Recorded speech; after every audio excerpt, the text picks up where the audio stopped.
ನೋಡಿ ಇವಾಗ door open ಮಾಡಿ ಬಂದೆ. ಅವಳು ನೀರು ಬೇಕು ಅಂದ್ಲು, ಕೊಟ್ಟೆ, ತಿರ್ಗಿ ಓಡೋಗಿದ್ದಾಳೆ. ಸೊ ಹಂಗೆ ರಜಾ ಮುಗಿಯೋ ಗಂಟ ಈ ಹುಡುಗಿದು ಹೀಗೆ ಮಕ್ಕಳು ಆಡೋಕ್ಕಿದ್ದಾರೆ ನಮ್ಮ ಅಪಾರ್ಟ್ಮೆಂಟಲ್ಲಿ. ಸೊ ಆ ಮಕ್ಕಳು ಬಂದಂಗೆಲ್ಲ ಆಟಾಡೋದು, ಆಮೇಲೆ ಬರೋದವಳು. ಸೊ ನೆಕ್ಸ್ಟು ನಾವು ಎಲ್ಲಿಗೆ ಬಿಟ್ಟಿದ್ವಿ?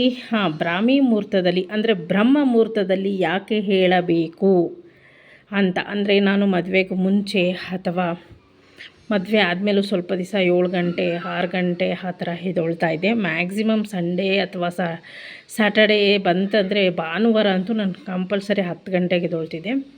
ಸೊ ಲೇಟಾಗಿದ್ದರೆ ನಮ್ಗೆ ಏನು ಪ್ರಯೋಜನ ಇದೆ? ಬೇಗ ಇದ್ದರೆ ಏನು ಪ್ರಯೋಜನ ಇದೆ? ಇದಕ್ಕೆ ನಾನೇ ಉತ್ತರ ಕಂಡುಕೊಂಡೆ. ಸೊ ಈಗ ಲೇಟಾಗಿ ಎದ್ದೇಳೋದು ಆಮೇಲೆ ಮಾತಾಡೋಣ. ಬೇಗ ಬ್ರಹ್ಮ ಮುಹೂರ್ತದಲ್ಲಿ ಎದ್ದೇಳೋದು ಎಷ್ಟು ಪ್ರಯೋಜನ ಇದೆ ಅಂತ ನಾನು ಇಲ್ಲಿ ಫಸ್ಟು ನಮ್ಮ ಆರೋಗ್ಯವಾಗಿರುತ್ತದೆ. ಅಂದರೆ ಬೆಳಗ್ಗೆ ಒಂದು 4 ಗಂಟೆಗೆ ಎದ್ದೇಳ್ತೀವಿ ಅಂದ್ಕೊಳ್ಳಿ. 4 ಗಂಟೆಗೆ ಎದ್ದು ನಮ್ಮ ದಿನನಿತ್ಯ ನಿತ್ಯ ಕರ್ಮನ ಮುಗಿಸಿ ತದನಂತರ ನಾವು ಒಂದು ವಾಕಿಂಗ್ ಮಾಡೋದು. ಅಥವಾ ಎಷ್ಟೋ ಜನ ಹೆಂಗಸರು ವಾಕಿಂಗ್ ಹೋಗಲ್ಲ, ಯಾಕಂದರೆ ಮನೇಲಿ ಬೆಳಗ್ಗೆ ಎದ್ದು ಅವರು ಬಾಗಿಲಿಗೆ ನೀರು ಹಾಕೋದು, ಕಸ ಗುಡಿಸೋದು, ರಂಗೋಲಿ ಹಾಕೋದು. ಇದು ನಾನೂ ಮಾಡ್ತೀನಿ. ನಮ್ಮ ಅಪಾರ್ಟ್ಮೆಂಟಲ್ಲಿ ಇದ್ದರೂ ಕೂಡ ಒಂದು ಪುಟ್ಟ ರಂಗೋಲಿ ಕೂಡ ದಿನನಿತ್ಯ ನಾನು ಹಾಕ್ತೀನಿ. ಸೊ ಇವಾಗ ನಮ್ಮ ಇಂಡಿಯಾಗೆ ಸಮ್ಮರ್ ಹಾಲಿಡೇ ಬಂದಿದೆಯಲ್ಲ, ನಾನು ನಮ್ಮ ಅಪಾರ್ಟ್ಮೆಂಟಲ್ಲೇ ಯೋಗ ಇದೆ ಮತ್ತು ವ್ಯಾಯಾಮ ಇದೆ, ಅದನ್ನು ನಾನು ಮುಂದುವರ್ಸ್ಕೊತೀನಿ. ಅಥವಾ ಈಚೆ ಹೋಗಬೇಕು, ವಾಕಿಂಗ್ ಮಾಡಬೇಕು ಅಂದರೆ ಟೆರೆಸ್ ಇದೆ, ಅಥವಾ ಇಲ್ಲೇ ನಮ್ಮ ಸಮೀಪ ಇರುವ ಒಂದು ಲೇಕ್ ಇದೆ. ಸೊ ಅಲ್ಲಿ ಕೆರೆ ಹತ್ರ ಹೋಗಿ ವಾಕ್ ಮಾಡ್ಕೊಂಡು ನಾನು ಬರ್ತೇನೆ. ಓಕೆ, ಇದು ನಾನು 4 ಗಂಟೆಗೆ ಎದ್ದರೆ ನಾವು ತುಂಬ ಆರೋಗ್ಯವಾಗಿರುತ್ತೆ. ನನ್ನ ಆರೋಗ್ಯ ತುಂಬ ಚೆನ್ನಾಗಿರುತ್ತೆ. ಇಲ್ಲಿ ನನ್ನ ಎಕ್ಸ್ಪೀರಿಯನ್ಸೇ ನಾನು ಹೇಳ್ತೀನಿ. ಓಕೆ, ಆಮೇಲೆ ಸರಿಯಾದ ಸಮಯಕ್ಕೆ ತಿಂಡಿ ಆಗುತ್ತೆ ನನಗೆ. ಯಾಕಂದರೆ ಬೇಗ ಎದ್ದೇಳ್ತೀವಲ್ಲ, 4 ಗಂಟೆಗೆ ಎದ್ದು ನಾನು ಮುಖ ತೊಳೆದು ಬ್ರಷ್ ಮಾಡಿ ನಿತ್ಯ ಕರ್ಮ ಮುಗಿಸಿ ಆಮೇಲೆ ಬಾಗಿಲಿಗೆ ಎಲ್ಲ ಗುಡಿಸಿ ರಂಗೋಲಿ ಹಾಕ್ಬಿಟ್ಟು ಆಮೇಲೆ ನಾನು ಏನು ಮಾಡ್ತೀನಿ, ವ್ಯಾಯಾಮ ಮಾಡೋಕ್ಕೆ ಹೋಗಲ್ಲ ಬೆಳಗ್ಗೆನೆ. ಅದು ಯಾವಾಗಾದರೂ ನನಗೆ ಹೋಗಬೇಕು ಅನಿಸಿದ್ರೆ ಶನಿವಾರ ಮೂರ್ತಿಯವ್ರಿಗೂ ರಜಾ ಇರುತ್ತಲ್ಲ, ಆವಾಗ ಹೋಗ್ತೀನಿ. ಭಾನುವಾರ ರಜಾ ಇದ್ದರೆ ಹೋಗ್ತೀನಿ. ಇಲ್ಲ ಇಲ್ಲೇ ಕೆಳಗಡೆ ವ್ಯಾಯಾಮ ಇದೆಯಲ್ಲ, ಅದನ್ನು ನಾನು ಸಾಯಂಕಾಲ ಹೊತ್ತು ಇಟ್ಕೊಂಡಿರ್ತೀನಿ ಮಾಡೋಕ್ಕೆ, ಅಥವಾ ಮಧ್ಯಾಹ್ನ ಮಾಡೋಕ್ಕೆ ಹೋಗ್ತೀನಿ. ಸೊ ನಮ್ಮ ಅಪಾರ್ಟ್ಮೆಂಟಲ್ಲೇ ಇದೆಯಲ್ಲ ಅಂತ ನಾನು ಅದನ್ನು ಮಾಡ್ತೀನಿ. ಅಂದರೆ ಪ್ರತಿನಿತ್ಯ ನಾನು ವ್ಯಾಯಾಮ ಮಾಡೇ ಮಾಡ್ತೀನಿ. ಯಾಕಂದರೆ ನನ್ನ ದೇಹದ ತೂಕ ಆರೋಗ್ಯ ನನಗೆ ತುಂಬ ಮುಖ್ಯ. ನನ್ನ ದೇಹದ ತೂಕ ನಾನು ಇಳಿಸ್ಬೇಕಂದ್ರೆ ನಾನು ವ್ಯಾಯಾಮ ಮಾಡಲೇಬೇಕು ಮತ್ತು ವಾಕಿಂಗ್ ಮಾಡಲೇಬೇಕು. ಇದು ನಾನು ಡಾಕ್ಟ್ರ್ ಹತ್ರ ಕೇಳಿರೋದು. ಓಕೆ, ನಾವು ಆರೋಗ್ಯವಾಗಿದ್ದರೆ ನಮ್ಮ ಮನೆ ನೆಮ್ಮದಿಯಾಗಿರುತ್ತದೆ. ಇದು ನಾನು ಕಂಡಂತಹ ಸತ್ಯ. ನಾವೇ ಆರೋಗ್ಯವಾಗಿಲ್ಲ ಅಂದರೆ ನಮ್ಮ ಮನೆಯಲ್ಲಿ ನೆಮ್ಮದಿ ಇರಲ್ಲ, ಮತ್ತು ನನ್ನ ಮಗಳಿಗೆ ಊಟ ಸರಿಯಾಗಿ ಆಗುವುದಿಲ್ಲ, ಮತ್ತು ಮೂರ್ತಿಯವ್ರಿಗೂ ಸಹ ಅಡುಗೆ ಸರಿಯಾಗಿ ಆಗುವುದಿಲ್ಲ. ಇದು ಒಂದು ನನ್ನ ಒಂದು ಇದೇನಪ್ಪ, ಅವರೇ ಇಂಪಾರ್ಟೆಂಟ್ ಅವ್ರ ಮನೆಗೆ, ಇಲ್ಲಾಂದರೆ ಏನೂ ನಡೆಯಲ್ಲ ಅಂದ್ಕೊತೀರ. ಹೌದು, ನಿಜ. ನಾನು ಒಂದು ದಿವಸ ಮಲಗಿದ್ರೆ ನಮ್ಮ ಮನೆಯಲ್ಲಿ ಯಾವ ಕೆಲಸನೂ ಆಗೋಲ್ಲ. ಅಂದರೆ ಸಣ್ಣ ಪುಟ್ಟ ಕಸ ಗುಡಿಸ್ಕೊತಾರೆ, ಅನ್ನ ಮಾಡ್ಕೊತಾರೆ, ಅಥವಾ ಅವ್ರಿಗೇನೋ ಬಂದಿದ್ದೊಂದು ಬೇಳೆ ಸಾಂಬಾರು ಮಾಡ್ಕೊಬೋದು ನನಗೆ ತುಂಬ ಹುಷಾರಿಲ್ಲ ಅಂದಾಗ. ಆದರೆ ನಮ್ಮ ಬಿಂದ್ಯಾಗ ಹಾಗಾಗಲ್ಲ. ಅವಳಿಗೆ ಸ್ನಾನ ಮಾಡ್ಸೋಕ್ಕಿನ್ನ ಚಿಕ್ಕ ಹುಡುಗಿ ಅಲ್ವ, ಸ್ನಾನ ಮಾಡಿಸ್ಬೇಕು, ಅವಳು ನೋಡ್ಕೋಬೇಕು. ಇದು ಎಲ್ಲ ನಾನು ಆರೋಗ್ಯವಾಗಿದ್ದರೇ ನನ್ನ ಮಗಳು ಮತ್ತು ನನ್ನ ಪತಿದೇವ ಚೆನ್ನಾಗಿರೋದು ಅಂತ ನನಗೆ ಮನದಟ್ಟಾಗಿರೋದು. ಸೊ ಅದಕ್ಕೋಸ್ಕರ ನನ್ನ ಆರೋಗ್ಯ ನನ್ನ ಕೈಯಲ್ಲಿದೆ ಎಂದು ನಾನು ನಂಬುತ್ತೇನೆ. ಓಕೆನಾ? ಸೊ ಇವಾಗ ಬನ್ನಿ, ಇವಾಗ 4 ಗಂಟೆಗೆ ಎದ್ದು ನಾವು ಮೊದಲನೇದಾಗಿ ನಾನು ಉಪಯೋಗ ಆಗೋದು ಪ್ರಯೋಜನ ಏನಂದರೆ ಆರೋಗ್ಯವಾಗಿರುತ್ತದೆ. ಸಮಯಕ್ಕೆ ಸರಿಯಾಗಿ ಊಟ ತಿಂಡಿ ಆಗುತ್ತದೆ. ಮನೆಯ ಎಲ್ಲ ಕೆಲಸ ಬೇಗ ಸರಿಯಾದ ಸಮಯಕ್ಕೆ ಆಗುತ್ತದೆ. ಉಳಿದ ಸಮಯದಲ್ಲಿ ನಮಗೆ ಸಮಯ ನಾವೇ ಕೊಡಬೇಕು. ಅಂದರೆ ಇವಾಗ ನೋಡಿ, ಎಲ್ಲ ಕೆಲಸ ಮಾಡಿಬಿಟ್ಟಿರ್ತೀನಿ, ಆ ನಮಗೆ ಸಮಯ ಬೇಕಲ್ಲ. ಒಂದು ನೈಲ್ ಪಾಲಿಶ್ ಹಾಕೋಬೇಕು, ಅಥವಾ ನಮ್ಮ ಸ್ಕಿನ್ ಕೇರ್ ಮಾಡ್ಕೋಬೇಕು. ನಮಗೆ ಇಂಟ್ರೆಸ್ಟ್ ಇರೋದು ಒಂದು ಬುಕ್ ಓದ್ಬೋದು. ಹೀಗೆ ವಾಕಿಂಗ್, ಯೋಗ, ವ್ಯಾಯಾಮ ಮಾಡಲು ಕುಟುಂಬದ ಜೊತೆ ಸಮಯ, ನನ್ನ ಮಗಳ ಜೊತೆ ನನಗೆ ಸಮಯ ಕಳೆಯೋಕ್ಕಾಗುತ್ತೆ, ಮತ್ತು ಫ್ರೆಂಡ್ಸ್ ಜೊತೆ ಮಾತಾಡೋಕ್ಕೂ ಸಮಯ ಸಿಗುತ್ತೆ, ಮಕ್ಕಳ ಜೊತೆ ಸಮಯ ಕಳೆಯಬಹುದು, ಉದ್ಯೋಗದ ಕಡೆ ಗಮನ ಕೊಡಬಹುದು. ಅಂದರೆ ಇವಾಗ ಆಚೆ ಕಡೆ ಕೆಲಸಕ್ಕೆ ಹೋಗೋರು ಇರ್ತಾರೆ. ನಾನು ಮೊದಲು ಕೆಲಸ ಮಾಡ್ತಿದ್ದೆ. 8 ವರ್ಷ ನಾನು VV ಅಪರಲ್ಸ್ ಅಂತ ಒಂದು ಕಂಪನಿಯಲ್ಲಿ ಅಕೌಂಟ್ಸ್ ಆಗಿ ಕೆಲಸ ಮಾಡ್ತಿದ್ದೆ.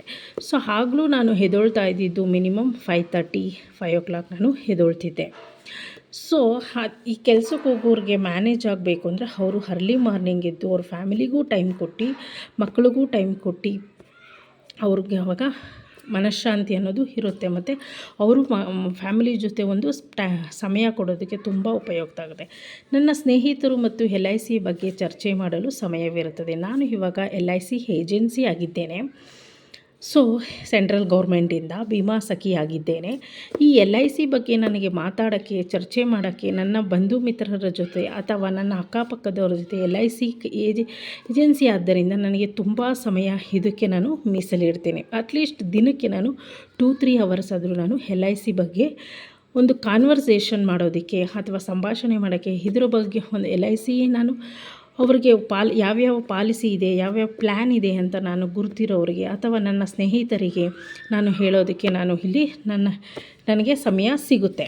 ಮುಂದೆ ಏನಾದರೂ ಕೆಲಸ ಅಥವಾ ಕಲಿಯುವುದಕ್ಕೆ ಸಮಯ ಸೇರುತ್ತದೆ. 4 ಗಂಟೆಗೆ ಎದ್ದರೆ ನನಗೆ ಎಷ್ಟು ಸಮಯ ಸಿಗುತ್ತದೆ ಅಂತ ನನಗೆ ತುಂಬ ಅರ್ಥ ಆಯಿತು. ನಾನು ದ್ವಿಚಕ್ರ ವಾಹನ ಕಲಿಯಲು ಸಮಯವಿರುತ್ತೆ. ನಾನು ಇವಾಗ 2 ವೀಲರ್ ಕಲಿಬೇಕು ಅಂತ ನಾನು ಇವಾಗ ಡೈಲಿ ಮೂರ್ತಿಯವರಿಗೆ ಸೆಕೆಂಡ್ ಶಿಫ್ಟ್ ಆಗಿರೋದ್ರಿಂದ ಮೂರ್ತಿಯವರೇ ನನಗೆ 2 ವೀಲರ್ನ ನನಗೆ ಕಲಿಸ್ತಾ ಇದ್ದಾರೆ ಡೈಲಿ 1 ಅವರು. ಸೊ ಯಾಕಂದರೆ ನನಗೆ 2 ವೀಲರ್ ಇದ್ದರೆ ನಾನು LIC ಕಸ್ಟಮರ್ ಹತ್ರ ನೇರವಾಗಿ ಹೋಗಿ ನಾನು ಭೇಟಿ ಆಗ್ಬೋದು. ಫೋನಿನ ಮೂಲಕ ಸಂಭಾಷಣೆ ಮಾಡೋದಕ್ಕೂ ಅಥವಾ ಅವ್ರ ಹತ್ರ ಹೋಗಿ ನಾನು ಮಾತಾಡೋದಕ್ಕೂ ನನಗೆ ತುಂಬ ಇಲ್ಲಿ ಉಪಯುಕ್ತ ಆಗುತ್ತೆ. ಮತ್ತು ನನ್ನ ಮಗಳನ್ನು ನಾನೇ ಶಾಲೆಗೆ ಬಿಡಬಹುದು, ನಾನೇ ಒಂದು ದಿನಸಿ ತರಕಾರಿಗಳನ್ನು ತರಬಹುದು ಅಥವಾ ಎಲ್ಲಾದರೂ ಹೋಗೋದಕ್ಕೆ ನಾನು 2 ವೀಲರ್ನ ನಾನು ಬಳಸಬಹುದು. ಇದರಲ್ಲಿ ನನಗೆ ಆಸಕ್ತಿ ಇರೋದರಿಂದ ನಾನು ಇದನ್ನು ಕಲಿಯೋದಕ್ಕೆ ಏನಾದರೂ ಹೊಸದು ಕಲಿಬೇಕು ಅಂತ ನನಗೆ ಅನ್ನಿಸ್ದಾಗೆಲ್ಲ ನಾನು ಇದನ್ನು ಯಾಕಂದರೆ ಅದೇ ಕೆಲಸ ಅದೇ ಮನೆ ಅಂತ ಇದ್ದರೆ ನಮಗೂ ಒಂದು ಮನಸ್ಸು ಬೋರ್ ಆಗುತ್ತೆ ಮತ್ತು ಕಿರಿಕಿರಿ ಅನಿಸುತ್ತೆ. ಅದು ಬೇಡ. ನಾವು ಕಂಡ್ಕೋಬೇಕು, ಏನಾದರೂ ಕಲಿಬೋದಲ್ಲ, ಏನಾದರೂ ನಾವು ಮುಂದೆ ಏನಾದರೂ ಇದರಿಂದ ಉಪಯೋಗ ಆಗುತ್ತಲ್ಲ ಅಂತ ನಾನು ಈ ದ್ವಿಚಕ್ರ ವಾಹನನ ನಾನು ಕಲಿಯೋಕ್ಕೆ ಈಗ ಆರಂಭ ಮಾಡಿದ್ದೇನೆ. ಪುಸ್ತಕ ಓದಲು ಸಮಯವಿರುತ್ತದೆ. ಹೌದು, ನಾನು ಲೈಬ್ರರಿಯಲ್ಲಿ ಹೋಗಿ ಪುಸ್ತಕನ 15 ದಿವಸಕ್ಕೆ ಒಂದು ಸತಿ ತೊಗೊಂಡು ಬರ್ತೀನಿ. 3 ಪುಸ್ತಕ ತೊಗೊತೀನಿ. 3 ಪುಸ್ತಕನ ಓದಿ ಮತ್ತೆ ನಾನು ರಿಟರ್ನ್ ಕೊಡ್ತೀನಿ.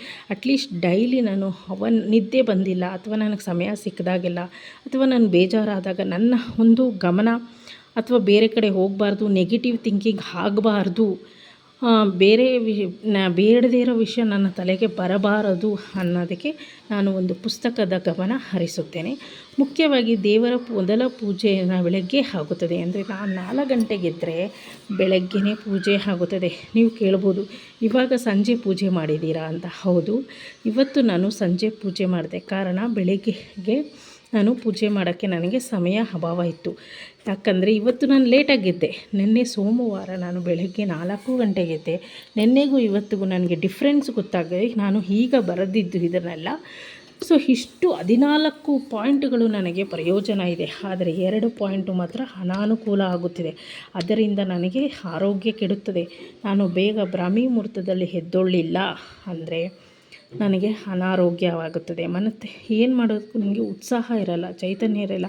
ಕೆಲಸ ಆಗಿಲ್ಲ, ಅದೇ ಕೆಲಸ, ಅದೇ ಮನೆ, ಪಾತ್ರೆ ತೊಳಿ, ಅಡುಗೆ ಮಾಡು, ಮನೆ ಒರೆಸು, ಕಸ ಗುಡಿಸು, ಈ ಥರ ಕಿರಿಕಿರಿ ಅನಿಸುತ್ತೆ ನನಗೆ. ಸೊ ಇದು ಒಂದು ಪ್ರೆಷರ್ ಥರ ಅನಿಸುತ್ತೆ. ಆ ಪ್ರೆಷರ್ನ ಏನು ಮಾಡ್ತೀನಿ, ಬಿಂದ್ಯ ಮೇಲೆ ರೇಗೋದು ಅಥವಾ ಮೂರ್ತಿಯವ್ರಿಗೆ ಸರಿಯಾಗಿ ಅಡುಗೆ ಮಾಡಿಕೊಡದೇ ಇರೋದು, ಈ ಒಂದು ಎಲ್ಲ ತಪ್ಪಿಸ್ಬೇಕು ಅಂದರೆ ನಾವು ಒಂದು ಸರಿಯಾದ ಸಮಯಕ್ಕೆ ಎದ್ದರೆ ಇಷ್ಟು ನಮ್ಮ ಒಂದು ಅನುಕೂಲ ಆಗುತ್ತೆ.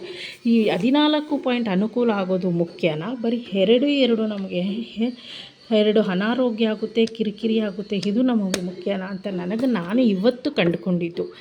ಸೊ ಇನ್ನು ಮುಂದೆ ಅಕಸ್ಮಾತ್ ಇವಾಗ ನೈಟ್ ಶಿಫ್ಟ್ ಮಾಡ್ತಾ ಇರ್ತಾರೆ ಅಥವಾ ನೈಟ್ ಲೇಟಾಗಿ ಮಲಗ್ತಾರೆ ಅಂಥವ್ರಿಗೆ ನಾನು ಇದನ್ನು ಹೇಳೋಕ್ಕಾಗಲ್ಲ. ಯಾಕಂದರೆ ಅವರವರ ಕೆಲಸ ಅವರವರಿಗೆ ಮುಖ್ಯ, ಅವರವರ ಹುದ್ದೆ ಅವರವರಿಗೆ ಮುಖ್ಯ. ಯಾಕಂದರೆ ಎಲ್ಲರೂ ಒಂದೇ ಥರ ಇರೋದಿಲ್ಲ. ಕೆಲವು ಸಣ್ಣ ಮಕ್ಕಳು ಇರುತ್ತೆ. ನಮ್ಮ ಬಿಂದೆನೂ ಅಷ್ಟೇ, ಒಂದು 6 ತಿಂಗಳವಳು ನೈಟು ಸರಿಯಾಗಿ ನನಗೆ ನಿದ್ದೆನೇ ಕೊಡ್ತಿರಲಿಲ್ಲ. ಅವಳು ಯಾವಾಗ ಮಲ್ಕೊತಾಳೋ ಡೇ ಹೊತ್ತು ನಾನು ಹಾಗೆ ಮಲಗಬೇಕಾಗಿತ್ತು. ಸೊ ನಾನು ಹೇಳ್ತಾ ಇರೋದು ಎಲ್ಲ ಒಂದು 90 ಭಾಗ ಮಹಿಳೆಯರಿಗೆ ಇದು ಅನ್ವಯಿಸುತ್ತೆ ಅಂದ್ಕೊಂಡಿದ್ದೀನಿ. ಹೆಣ್ಣು ಮಕ್ಕಳಿಗೆ ಅನ್ವಯಿಸುತ್ತೆ ಅಂದ್ಕೊಂಡಿದ್ದೀನಿ. ಯಾಕಂದರೆ ನಾವು ಓದುವಾಗೂ ನಮ್ಮ ತಾಯಿ ಹೇಳ್ತಾಯಿದ್ರು, ಬೆಳಗಿನ ಜಾವ ಎದ್ದು ಓದಿದ್ರೆ ಒಳ್ಳೆಯದು, ತಲೆಗೆ ಹೋಗುತ್ತೆ ಅಂತ. ಅದು ಅವ್ರು ಹೇಳ್ತಾ ಇದ್ದಿದ್ದು ನನಗೇನಷ್ಟು ಇಂಪಾರ್ಟೆನ್ಸ್ ಕೊಡ್ತಿರಲಿಲ್ಲ. ಆದರೆ ಇವಾಗ ನಾನು ಅದರ ಪ್ರಯೋಗ ಏನು, ಅದು ಯಾಕೆ ಹಾಗೆ ಹೇಳ್ತಿದ್ರು, ಅದರಿಂದ ನಮಗೆಷ್ಟು ಉಪಯೋಗ ಆಗ್ತಿದೆ ಅಂತ ನನಗಿಲ್ಲಿ ಅರ್ಥ ಆಗ್ತಾಯಿದೆ. ಸೊ ಈ ವಿಡಿಯೋ ನಿಮಗೆ ಇಷ್ಟ ಆದರೆ ಲೈಕ್ ಮಾಡಿ. ತುಂಬ ಉಪಯುಕ್ತ ಮಾಹಿತಿ ಇದು. ತುಂಬ ಯೂಸ್ಫುಲ್ ಇನ್ಫಾರ್ಮೇಷನ್ ಅಂತ ನಾನಿಲ್ಲಿ ಹೇಳ್ತಾ ಇದ್ದೀನಿ. ಸೊ ಈ ಇನ್ಫಾರ್ಮೇಷನ್ ನಿಮ್ಗೆ ಇಷ್ಟ ಆದರೆ ಲೈಕ್ ಮಾಡಿ, ಫಾಲೋ ಮಾಡಿ, ಪಕ್ಕದಲ್ಲಿರೋ ಬೆಲ್ ಐಕಾನ್ ಕ್ಲಿಕ್ ಮಾಡಿ. ಎಲ್ಲರೂ ಬ್ರಾಹ್ಮಿ ಮುಹೂರ್ತದಲ್ಲಿ ಆದಷ್ಟು ಬೇಗ, ಬ್ರಾಹ್ಮಿ ಮುಹೂರ್ತ ಅಂದರೆ ಸೂರ್ಯ ಹುಟ್ಟುವುದಕ್ಕಿಂತ ಮುಂಚೆ 1.5 ಗಂಟೆ ಇರುವ ಕಾಲವೇ ಬ್ರಾಹ್ಮಿ ಮುಹೂರ್ತ ಅಂತ ಹೇಳ್ತಾರೆ.